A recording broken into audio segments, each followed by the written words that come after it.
దేవునికి స్తోత్రం. ప్రియులారా, మనము ఈ లోకంలో విశ్వాస జీవితం జీవిస్తున్నప్పుడు మన విశ్వాసమును బట్టి ఎన్నో వాగ్దానములను దేవుని ద్వారా పొందుకుంటూ ఉంటాము. ఈ వాగ్దానములను మన జీవితంలో కొన్నిసార్లు అనుభవిస్తాము, మరికొన్నిసార్లు వీటిని అనుభవించలేము. ఎప్పుడైతే వాటిని పొందుకోమో అప్పుడు మనకు దేవునిపై ఎంతో కోపం వస్తుంది. ఎలాగైతే పిల్లలు తల్లిదండ్రులను అడిగినప్పుడు అవి వారికి ఇచ్చినచో ఎంతో సంతోషిస్తారు. ఒకవేళ ఇవ్వలేకపోతే వారిపై ఎంతగానో అడుగుతారు.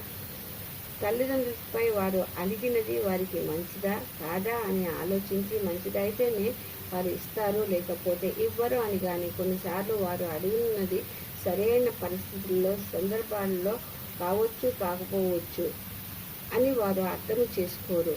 మేము అడుగుటతోనే కొండ మీద కోతినైనా తెస్తారు, అది నాకు మంచిదైతేనే అని అనుకోరు.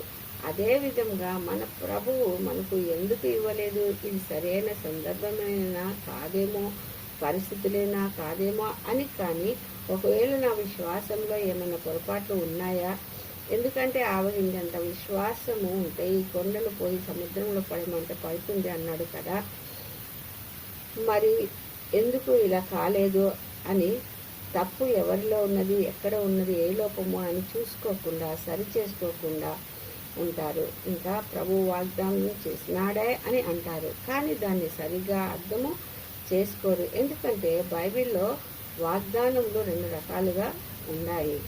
మొదటిది అన్కండిషనల్, అనగా షరతులు లేని వాగ్దానములు. కండిషనల్ అంటే షరతులతో కూడిన వాగ్దానములుగా ఉన్నవి.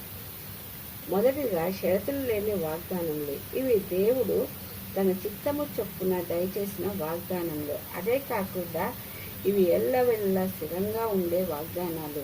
దేవుని చిత్తము చొప్పున ఆయన నిర్ణయించినంత కాలము జరుగునవి, వేటితో సంబంధం లేనివి అని అర్థము. అవి ఉదాహరణగా నోవాహుతో సకల ప్రాణులతో, మరి ఎన్నడూను ఎప్పుడూ ప్రాణమున్న జీవరాశులు మరణించినంతగా భూమిపైన నశించుకోకుండా జలప్రయమును మరి రాకుండానని మన మధ్య ఒక నిబంధనను చేసి దానికి గుర్తుగా మేఘంలో ఒక ఇంద్రధనుసును ఇచ్చినాడు. ఇది స్థిరమైనది. అదే విధంగా దేవుని 2వ రాకను గూర్చి మనుషులకందరికీ తీర్పు తీర్చబడిననియు, లోకమెత్తబడిననియు, మరియు రాజులకు రాజుల సింహాసనాసనుడై మేఘములపై దిగివచ్చుననియు, లోకమునకు తీర్పు తీర్చబడిననియు, మృతులు లేపబడుదరనియు, మేలు చేసిన వారు జీవ పునరుద్ధానముకు, కీడు చేసిన వారు పునరుద్ధానముకు లేపబడిననియు, ప్రభు యొక్క 1000 ఏళ్ల పరిపాలన ఉండిననియు, ఆయనతో నుండుటకై పరలోకమునకు మనల్ని తీసుకువెళ్తాడనియో, అక్కడ సంతోషము సమాధానములు ఉంటాయనియో మనకు దేవుడు ఇచ్చిన వాగ్దానములు. అయితే ప్రియులారా, వీటికి రెండవదిగా కండిషన్స్, షరతులతో కూడిన వాగ్దానములు కూడా ఉన్నవి. అయితే ఇవి దేవుని చిత్తం చొప్పున ఇచ్చిన వాగ్దానములు, కానీ వీటికి షరతులను పెట్టి ఇస్తున్నాడు ప్రభువు. ఉదాహరణకు, యెహోవా కొరకు ఒక మందిరమును కట్టించవలెనని ఆశించి దావీదు మహారాజు దాని నిర్మాణముకై సమస్తమును సమకూర్చినాడు. కానీ యెహోవా అతన్ని అభ్యంతరపరిచినాడు. ఎందుకని? తన రాజ్యము చుట్టూనున్న వారిలో నెమ్మది లేనందున యుద్ధములు చేయవలసి వచ్చినది. అందుకనే ప్రభువు, నేను పరిశుద్ధుడను, నీ చేతులు రక్తముతో తడిసినవి, కావున నీకు బదులుగా నీ సంతానమైన నీ కుమారునితో కట్టించవలెననగా ఆ బాధ్యతను తన కుమారుడైన సొలొమోను మహారాజుకు ఇచ్చినాడు. ఇవ్వగా వాటిలోనూ ఇంకా మెరుగైన నగిషీతో చేయించి దేవాలయం నిర్మాణము మొదలుపెట్టి కట్టుచుండగా యెహోవా సొలొమోనుకు రాజుకు ప్రత్యక్షమైనాడు. దీనిని మనం 1 రాజుల 6వ అధ్యాయము 11-13లో చూస్తాము.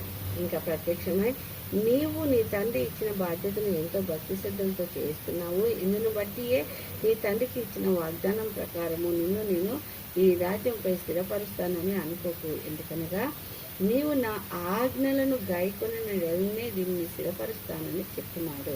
కాబట్టి ప్రియులారా, ఇలాంటి షరతులతో కూడిన వాగ్దానంలో మనం ఎంతో జాగ్రత్తగా మనం గుర్తించి ఆయన ఆజ్ఞను పాటించి వాగ్దానమును పొందుకోవాలి. వాగ్దానంతో ఉన్న శక్తులు ఏమైనావో వాటిని సరిగ్గా అర్థం చేసుకోవాలి. అది తెలియాలంటే మొదటిగా యేసు ప్రభువే మన ప్రభువు మన కొరట ఈ లోకంలో రిక్తహస్తములతో మానవ రూపంలో దివికి వచ్చి మన పాపముల నిమిత్తమై తన పరిశుద్ధ రక్తమును ప్రాణమును శిలువలో పెట్టి 3వ దినమున మరణంను గెలిచి పునరుద్ధానుడై మనకు రక్షణ తెచ్చినాడని నమ్మాలి, విశ్వసించాలి. అప్పుడే ఆయన పరిశుద్ధాత్మ తోడును సహాయమును నడిపింపును పొందుకొని లోకంలో సత్యమునకై పాటుపడతాము.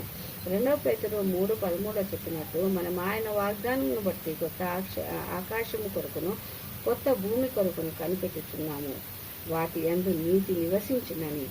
మరియు 1 యోహాను 2:17 లోకము దాని ఆశయు పోవుచున్నవి, కానీ దేవుని చిత్తము జరిగించువాడు నిరంతరము నిల్చును. కాబట్టి యోహాను 5:24 చెప్పినట్టు నా మాట విని నన్ను పంపిన వాని యందు విశ్వాసం ఉంచువాడు నిత్యము జీవనము కలిగినవాడు తీర్పులోనికి రాక మరణంలో నుండి జీవములోనికి దాటి ఉన్నాడని చెప్పినాడు మన ప్రభువు.